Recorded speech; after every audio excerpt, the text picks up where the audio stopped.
Ann Cooper Hewitt era la hija de Peter Cooper Hewitt, un famoso ingeniero estadounidense, que en 1901 inventó la lámpara de vapor de mercurio, la cual todavía se utiliza hoy en día. Después de su muerte, Ann heredó una gran fortuna, pero su madre pronto comenzó a comportarse de manera escandalosa para intentar robarle ese dinero. Acompáñame mientras exploramos su historia. Anne Cooper Hewitt nació en la ciudad de París el 28 de julio de 1914, una fecha que a menudo se considera el inicio de la Primera Guerra Mundial. Fue en este día cuando el Imperio Austrohúngaro declaró la guerra a Serbia, lo que desencadenó una serie de declaraciones de guerra en toda Europa. Fue un comienzo ominoso que la madre de Anne le recordaría frecuentemente a su hija más adelante en su vida. Su madre era Marion Jean Andrews, una mujer que anteriormente había estado casada con el Dr. Père de Satré-Bruguière y Alexandre Turner Stewart Denning. Ambos hombres eran bastante ricos y estaban emparentados con banqueros y financieros prominentes de Nueva York. Sin embargo, el padre de Anne no era ninguno de estos hombres, sino que era Peter Cooper Hewitt. Él también provenía de una familia muy prominente, ya que su abuelo, Peter Hewitt, era un inventor y empresario millonario, que fue un patriarca de la ciudad de Nueva York. En el momento del nacimiento de Anne, Peter estaba casado con Lucy Bond Work, la hija de otra familia bancaria prominente y adinerada. Así que fue concebida como parte de una aventura extramarital que Peter tenía con Marion desde principios de la década de 1910. Sin embargo, pronto se divorciaría de su esposa y se casaría con Marion. Luego adoptó formalmente a Anne, tal vez para ocultar el hecho de que ella había nacido como resultado de una aventura. Con el matrimonio de sus padres en 1918, Anne se convirtió en la única hija de una familia muy rica. Esto se debía principalmente a los intereses comerciales de Peter. Ingeniero de formación, en 1901, cuando tenía 40 años, Peter inventó la lámpara de vapor de mercurio. Esta era un tipo de lámpara de descarga de gas que utiliza un arco eléctrico transmitido a través de mercurio vaporizado para producir una luz muy brillante. La nueva lámpara ofrecía enormes ventajas frente a los focos disponibles anteriormente, especialmente el hecho de que los focos que usaba podían durar hasta 24.000 horas, transmitiendo una luz muy brillante. Esto las hacía ideales para su uso en farolas y otros entornos donde se necesitaban luces muy brillantes, como quirófanos de hospitales, estadios y otros edificios públicos. En consecuencia, la lámpara de vapor de mercurio fue adoptada rápidamente en todo el mundo occidental. Y, de hecho, este tipo de lámparas todavía se usan ampliamente en muchos países más de 120 años después. Y debido a que él la había inventado y tenía la patente del diseño, Peter Cooper Hewitt se convirtió en un hombre muy rico. Este fue el contexto en el que Anne creció, y también tendría una influencia crucial en toda la trayectoria de su vida. Inventos como estos y la historia detrás de ellos son realmente fascinantes, y si quieres aprender más sobre estos temas o cualquier otro tema, deberías echarle un vistazo al patrocinador de hoy, Curiosity Stream. Si no has oído hablar de Curiosity Stream, déjame decirte, Curiosity Stream es una plataforma donde puedes ver documentales, programas y series originales y galardonados que no puedes encontrar en ningún otro lugar. Tienen contenido para todos, con programas sobre ciencia, naturaleza, tecnología y, por supuesto, mi favorito, historia. Disfruto ver después de investigar historias, y actualmente me encanta la historia de los hogares, que presenta las casas más grandiosas de la historia. Puedes tener acceso a miles de horas de documentales y series de alta calidad, con planes que empiezan desde menos de $5 al mes. Lo mejor de todo es que hay contenido nuevo cada semana, así que siempre tienes algo para ver, y puedes hacerlo como tú quieras, ya sea en tu televisor, computadora o dispositivo móvil, lo que hace fácil ver tus documentales favoritos en cualquier momento y en cualquier lugar. Ve a curiositystream.com/CuriosityStream.com Forgotten o escanea el código QR para tener acceso ilimitado a las mejores series documentales y de no ficción del mundo. Y para mis suscriptores, usa el código promocional Forgotten y ahorrarás un 25%. Ana apenas conoció a su padre. Él murió a principios del otoño de 1921, poco después de su 7º cumpleaños. Pedro nació en 1861 y había una diferencia de edad de 20 años entre él y la madre de Ana. Así que no fue sorprendente que él muriera mucho antes que Mariana. Su testamento era algo inusual. No dejó toda su herencia a su esposa, ni la dividió en partes iguales entre ella y su único hijo. En cambio, Peter dispuso que Marion recibiera solo 1/3 de su herencia y que Anne recibiera los otros 2/3. Ella asumiría esta riqueza en el verano de 1935, cuando cumpliera 21 años de edad. La suma de dinero era muy considerable. Aunque su diseño original para la lámpara de vapor de mercurio tenía algunos problemas de diseño, para 1903 ya había resuelto los inconvenientes, y la lámpara fue adoptada en todo Estados Unidos y en muchos países europeos. Esto incluye una innovación conocida como rectificador de arco de mercurio, que podía convertir la corriente alterna en corriente directa. Los dos tipos de corriente. ¿Cuál había provocado la guerra de las corrientes en la década de 1880 entre Thomas Edison y George Westinghouse? Otro impulso a sus finanzas fue el surgimiento de la industria cinematográfica de Hollywood y la adopción de las lámparas de Hewitt para iluminar los estudios. Como resultado de estos esfuerzos, cuando murió en 1921, dejó una herencia valuada en $4 millones, una suma equivalente a más de $100 millones en el dinero actual, dependiendo de cómo se calcule la inflación. Aproximadamente $2.7 millones de este dinero se reservaron en un fideicomiso para Ana, y ella lo heredaría en 1935. Lamentablemente, el dinero sería central en su trágica historia en la década de 1930. La relación de Ana con su madre siempre fue tensa, y esto continuó mientras ella crecía. Marion era cruel con su hija. La insultaba verbalmente llamándola patito feo e imbécil, e incluso llegaba a lastimar físicamente a Ana. Muchos años después, Ana declaró que su madre rara vez se le acercaba, y en su lugar contrataba a un equipo de sirvientas para hacer todo, desde vestirla por la mañana y prepararle la comida hasta acostarla por la noche. En cambio, Marion llevó una vida distante y se casó 2 veces más en los pocos años posteriores a la muerte de Peter. Primero con el barón Federico Emilio Reggi d'Allonge en 1922 y luego con Jorge Guillermo Carlos MacArthur en 1926. Marion también desarrolló una serie de hábitos nefastos que la llevaron a desperdiciar gradualmente la inmensa fortuna que su esposo le había dejado.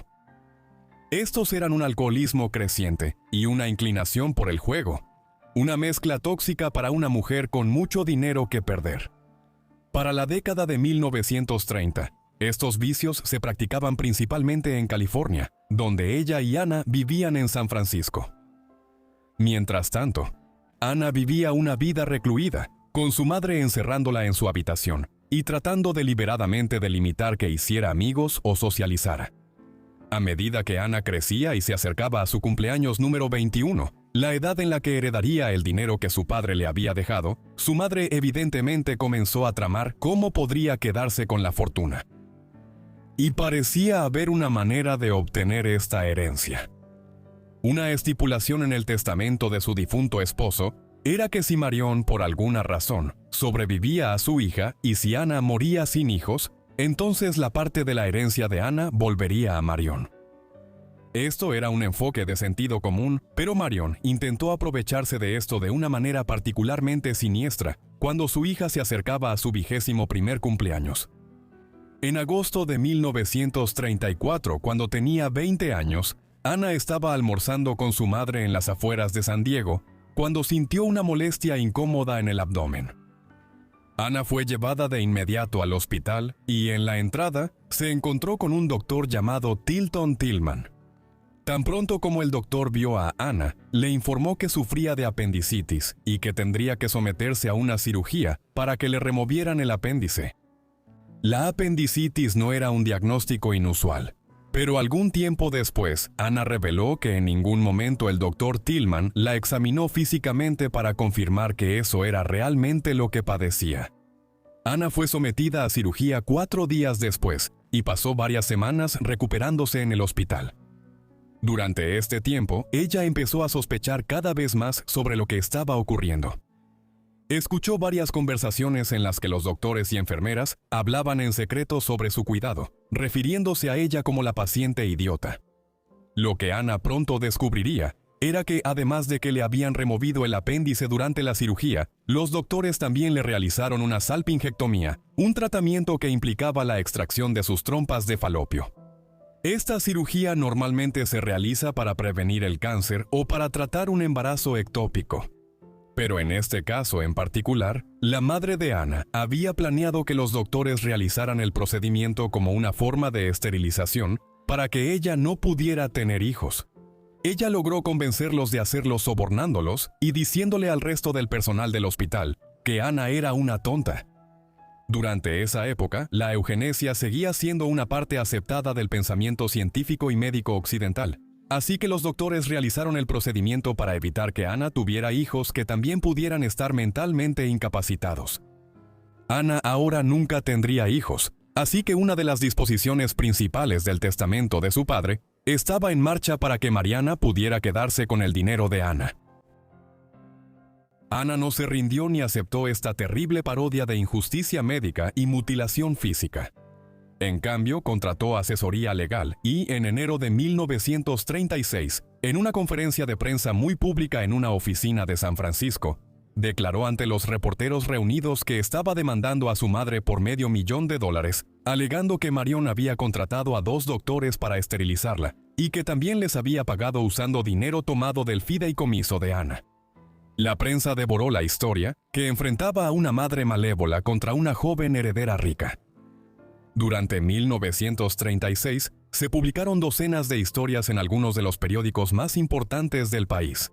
Eventualmente, las cosas se pusieron feas.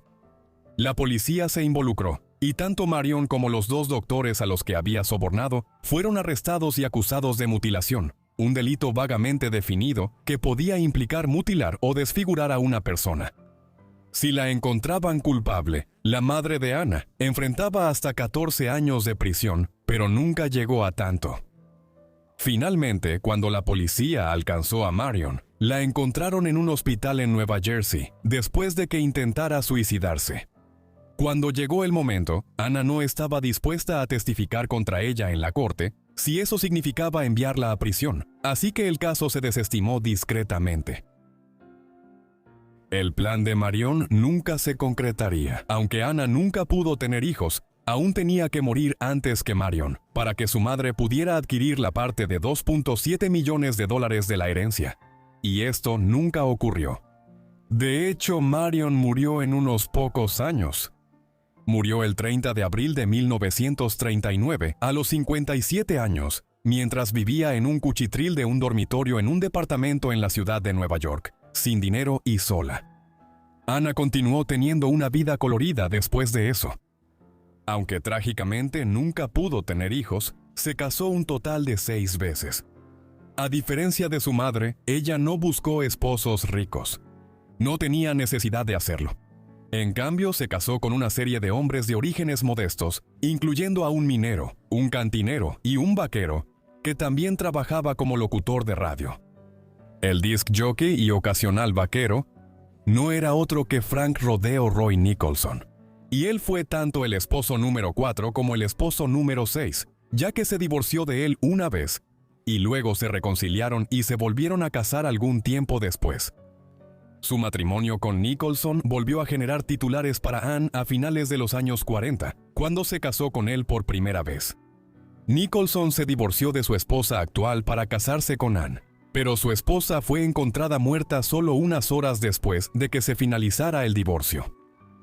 La muerte de ella fue posteriormente determinada como un suicidio, y Nicholson fue exonerado de cualquier implicación, pero los periódicos escribieron la historia para que pareciera lo más sensacionalista posible. Solo unas semanas después, Anne y Frank se vieron envueltos en más problemas legales, cuando se descubrió que habían cometido perjurio en pruebas presentadas como parte de la Ley de Análisis de Sangre Prematrimonial de California, para acelerar su matrimonio.